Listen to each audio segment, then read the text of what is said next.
महाराष्ट्र के युवट गांव में एक इश्तियाल अंगेज सोशल मीडिया पोस्ट और मस्जिद पर जबरदस्ती भगवा झंडा लहराने के बाद फिरका वाराना कशीदगी फैल गई। सूरत-ए-हाल उस वक्त बिगड़ी जब दो तबके आमने सामने आ गए और संगबारी, तोड़-फोड़ और आगजनी के वाकयात पेश आए। इत्तिलात के मुताबिक चंद नौजवानों ने गांव की एक मस्जिद पर भगवा झंडा लहराया और तोड़-फोड़ भी की, जिसके बाद दोनों गिरोहों में झड़पें शुरू हो गईं। पुलिस ने मौका पर पहुंचकर आंसू गैस के शेल फायर किए और भीड़ को मुंतशिर किया। मामला उस वक्त शिद्दत इख्तियार कर गया जब सहकार नगर के रहायशी नौजवान ने सोशल मीडिया पर मुबैना तौर पर एक इश्तियाल अंगेज पोस्ट शेयर की, जिस पर पहले ऑनलाइन तनाज़ो शुरू हुआ और बाद में ये हकीकी तसादुम में तब्दील हो गया।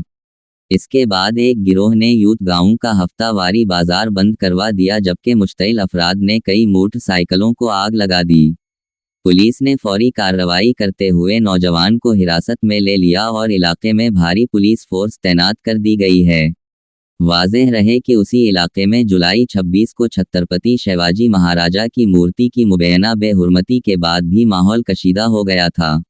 मौजूदा वाक़या ने सूरत-ए-हाल को मज़ीद संगीन बना दिया है। पुलिस हुक्काम का कहना है कि हालात पर मुसलसल कड़ी नज़र रखी जा रही है। स्वप्निल आदिनाथ कदम है और ये बेकरी मेरी है और यहाँ पे जो मेरे वर्कर है वो थोड़े मोमेडियन है, बहुत सारे इसमें वर्कर जो यूपी से आए हुए हैं। और यहाँ पे कुछ नहीं हुआ था, सुबह गांव में कुछ एक पोस्ट आया, उस पे फिर ये हो गया कि मोमेडियन लोगों ने कुछ पोस्ट डाला है, आक्षेपार्ह पोस्ट था वो। फिर वहां से सब लोग आ रहे थे और यहाँ पे एक मस्जिद है 150-200 मीटर के आसपास, तो वहां पे वो जा रहे थे वो मस्जिद पे। तो वहां पे जाते जाते किसी ने बोला कि ये भी मोमेडियन लोगों की बेकरी है। एक्चुअली बेकरी हमारी है और वो यहाँ पे रेंट पर है।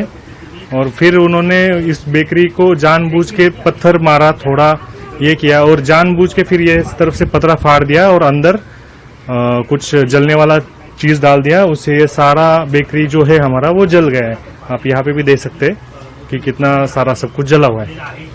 और जो भी पोस्ट हुआ है या जो भी हुआ है उसमें हमारा मतलब कोई नहीं है, हमारे कोई वर्कर का भी कोई उसमें ये नहीं है कि उसका कोई रिश्तेदार है, पहचान वाला है, ऐसा कुछ इसमें कुछ इनका संबंध